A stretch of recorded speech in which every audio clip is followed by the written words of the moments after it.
Hello everyone, I welcome you all for the today's session of the Hindu editorials vocabulary. Okay, so let's begin with our class.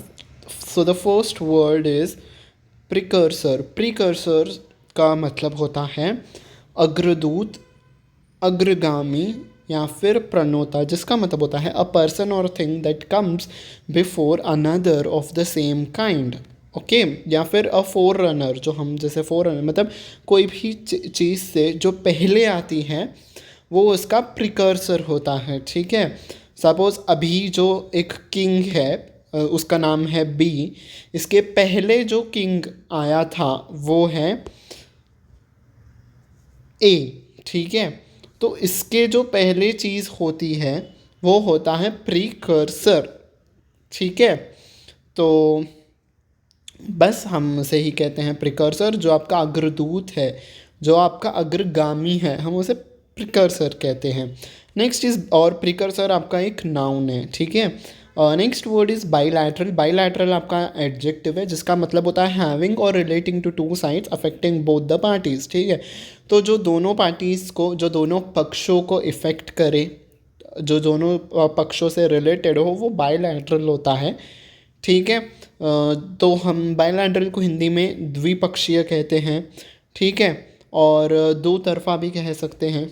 Okay, देखो मैंने हिंदी में इसलिए लिखा है ताकि आप उसको अच्छे से समझ सको और आप उसको आपको अच्छे से याद आए। ठीक है, तो इसलिए मैंने हिंदी में भी ट्रांसलेट करके रखा है सभी वर्ड्स को। हिंज ऑन, हिंज ऑन आपका एक फ्रेजल वर्ब है जिसका मतलब होता है if one thing hinges on another. मतलब अगर कहीं पे भी ऐसा लिखा है कि एक चीज़ दूसरे चीज़ के ऊपर हिंज कर रही है तो उसका मतलब वो उसके ऊपर डिपेंड है। ठीक है, the first thing depends on the second thing. ठीक है, या फिर और is very influenced by it. तो पहली चीज़ दूसरे के ऊपर डिपेंड है या फिर वो पहली चीज़ दूसरे से इन्फ्लुएंस है। ठीक है, तो उसका मतलब होता है हिंज ऑन।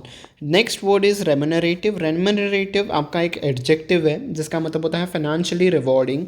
ल्यूक्रेटिव, ल्यूक्रेटिव कोई भी चीज़ ल्यूक्रेटिव तब होती है जैसे जब आपको उस चीज़ से पैसों का लाभ हो। ठीक है, तो फाइनेंशियली जो चीज़ रिवॉर्डिंग हो आपके लिए, फाइनेंशियली बहुत अच्छी हो, लाभकारी हो, लाभप्रद हो, तो वो आपके लिए रेम्यूनरेटिव है। ठीक है, एवेन्यू, एवेन्यू एक आपका नाउन है। ठीक है, जिसका मतलब है a way of approaching a problem. आप किस तरीके से प्रॉब्लम को अप्रोच कर रहे हो, सामना कर रहे हो, और मेकिंग प्रोग्रेस टूवर्ड्स समथिंग, आप किस दिशा में बढ़ रहे हो, हम उसे कहते हैं एवेन्यू। वैसे एवेन्यू का और एक मतलब होता है कि ऐसी सड़क जहाँ पे दोनों तरफ यहाँ पे आपके पेड़ पौधे लगे हो और बीच से एक सड़क निकलती हो, उसे हम कहते हैं एवेन्यू। ठीक है, तो वो भी इसका मतलब होता है। और हिंदी में मतलब है कुछ करने या पाने का तरीका, उपाय। ठीक है, तो किसी भी कुछ कोई भी चीज़ करने का या पाने के तरीके को हम एवेन्यू कहेंगे।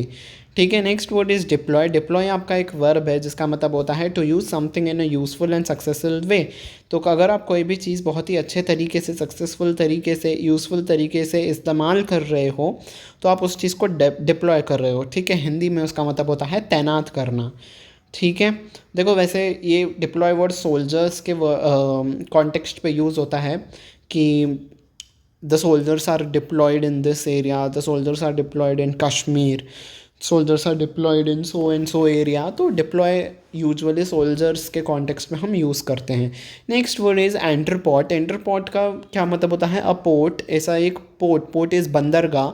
ठीक है, या फिर कोई एक शहर को भी हम एंटरपोर्ट कह सकते हैं, या फिर किसी अन्य सेंटर को to which goods are brought for import and export and for collection and distribution. तो ऐसी जगह है, ऐसे शहर या ऐसे बंदरगाह को हम एंटरपोर्ट कहेंगे जहाँ पे वस्तुओं को लाया जाता है इम्पोर्ट और एक्सपोर्ट करने के लिए, या फिर उन्हें कलेक्शन और डिस्ट्रीब्यूट करने के लिए अगर उस जगह पे लाया जाता है कि हम इस जगह पे कलेक्ट करेंगे और फिर लोगों को यहाँ यहाँ पे डिस्ट्रीब्यूट कर देंगे, तो उस जगह को भी हम एंटरपोर्ट कहेंगे। ठीक है, या तो फिर इम्पोर्ट या एक्सपोर्ट के लिए लाया गया हो या फिर कलेक्शन और डिस्ट्रीब्यूशन के लिए लाया गया हो, तो दोनों में से कोई भी एक हो या फिर दोनों ही सिचुएशंस हो, तो हम उस जगह को एंटरपोर्ट कहेंगे। ठीक है, इन शॉर्ट गोदाम, कोई भी चीज़ जहाँ पे एक वेयर हाउस हो जहाँ पे इम्पोर्ट एक्सपोर्ट के लिए सामान को लाया जाए, वो आपके लिए एंटरपोर्ट है। ठीक है, नेक्स्ट इज डिफैक्टो। डिफैक्टो वैसे तो आपका एक लैटिन टर्म होता है और ये एक एडजेक्टिव भी है। जिसका मतलब होता है एग्जिस्टिंग और holding a specified position in fact but not necessarily be legally right.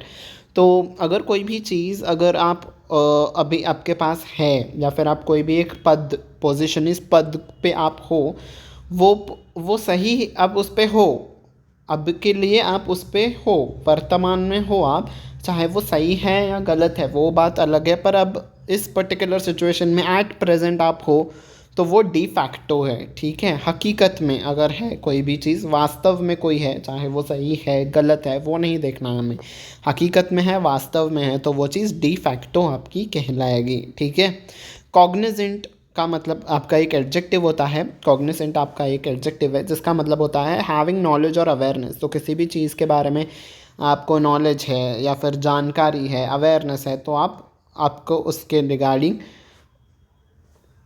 हम कहेंगे कि you are cognizant of this thing, you are cognizant of this topic. ठीक है, तो जानकार को हम कहते हैं कॉग्निजेंट। ठीक है, नेक्स्ट वर्ड इज एमानेटिंग। एमानेटिंग आपका एक वर्ब है जिसका मतलब होता है originate from, be produced by. तो कहीं भी चीज़ जहाँ से कोई चीज़ ग्रो कर रही है, वहाँ से वो उग रही है, जो मेन सोर्स है कोई भी चीज़, तो वो वहाँ से इमानेट कर रही है, निकलती है कोई भी चीज़। ठीक है, जो अभी सपोज़ ये रूट्स हैं, ठीक है, यहाँ रूट से ये पेड़ उग रहा है यहाँ पे। ठीक है, तो ये जो इस जगह को हम कहेंगे कि the tree is emanating from the root.